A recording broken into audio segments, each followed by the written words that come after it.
CIB news, प्रयत्न आमचा, न्याय तुमचा.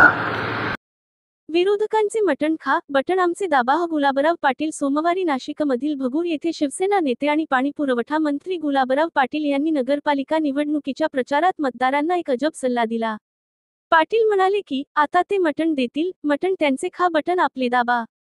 त्यांनी विरोधकांवर केवळ पैशांचा वापर करण्याचा आरोप केला आणि शहर विकासासाठी शिवसेनेला मतदान करण्याचे आवाहन केले. पाटील यांनी आपल्या मतदारसंघातील कामांचाही उल्लेख केला आणि मुख्यमंत्री एकनाथ शिंदे यांच्या नेतृत्वाची प्रशंसा केली. गौरी गर्जे मृत्यू प्रकरणी SIT चौकशीची मागणी. पंकजा मुंडेंच्या PA अनंत गर्जे यांच्या पत्नी डॉक्टर गौरी पालवे यांच्या संशयास्पद मृत्यू प्रकरणी कुटुंबियांनी SIT चौकशीची मागणी केली आहे. गौरीच्या शरीरावर मारहाणीच्या खुणा आढळून आल्या आहेत. आत्महत्या नव्हे तर हत्या झाली असल्याचा आरोप तिच्या आईने केला आहे. कोर्टाने अनंत गर्जेला 4 दिवसांची पोलीस कोठडी दिली असून कुटुंबियांनी दीर व नणंदवरही संशय व्यक्त केला आहे.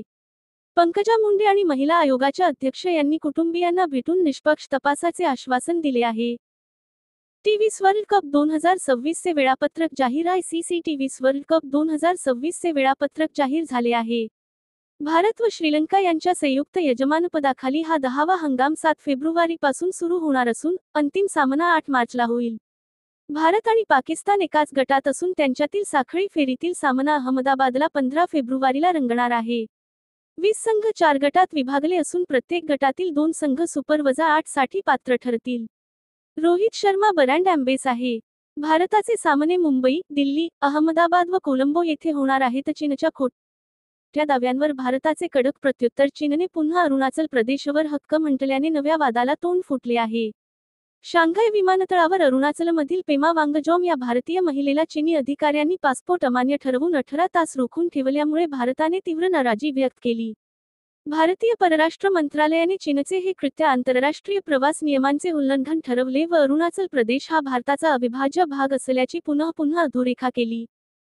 नाशिक 16.5 लाख शेतकऱ्यांच्या खात्यात 903 कोटी जमा. जून ते सप्टेंबर या काळात नाशिक विभागात झालेल्या अतिवृष्टी आणि पुरामुळे बाधित झालेल्या शेतकऱ्यांना शासनाने जाहीर केलेले प्रति हेक्टरी अनुदान जलदगतीने जमा केले जात आहे. आतापर्यंत नाशिक विभागातील 5ही जिल्ह्यांतील 16.5 लाख शेतकऱ्यांच्या खात्यात तब्बल 903 कोटी रुपये वर्ग झाले आहेत. यामुळे बाधित शेतकऱ्यांना मोठा दिलासा मिळाला आहे. तर काही शेतकऱ्यांची KYC अपडेट नसल्याने त्यांना पैसे जमा होण्यास अडथळा निर्माण झाला आहे.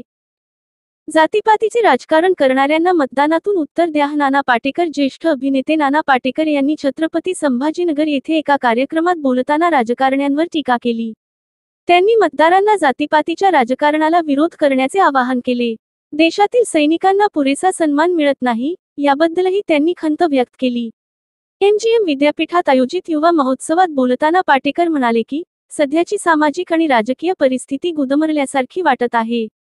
सैनिकांसाठी देशातील नागरिक अधिक सतर्क राहून त्यांना योग्य सन्मान देतील, अशी अपेक्षा त्यांनी व्यक्त केली. पेट्रोल डिझेल स्वस्त होणार. JP मॉर्गनचे मोठे भाकीत. फायनान्शियल सर्व्हिस देणाऱ्या JP मॉर्गनने केलेल्या भाकितानुसार 2027 सालापर्यंत ब्रेंट क्रूड ऑइलचा भाव $30 प्रति बॅरलपर्यंत घसरू शकतो, जो सध्या $60 आहे. मागणीपेक्षा पुरवठा वाढल्याने आणि OPEC अधिक देशांसह इतर देश कच्च्या तेलाचे उत्पादन वाढवण्याची शक्यता असल्याने किमती कमी होऊ शकतात.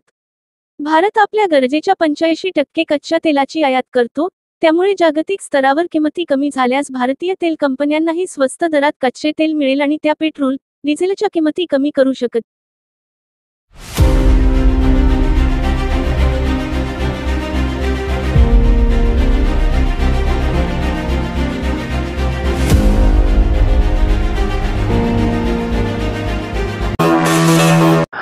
CIB न्यूज, प्रयत्न आमचा, न्याय तुमचा.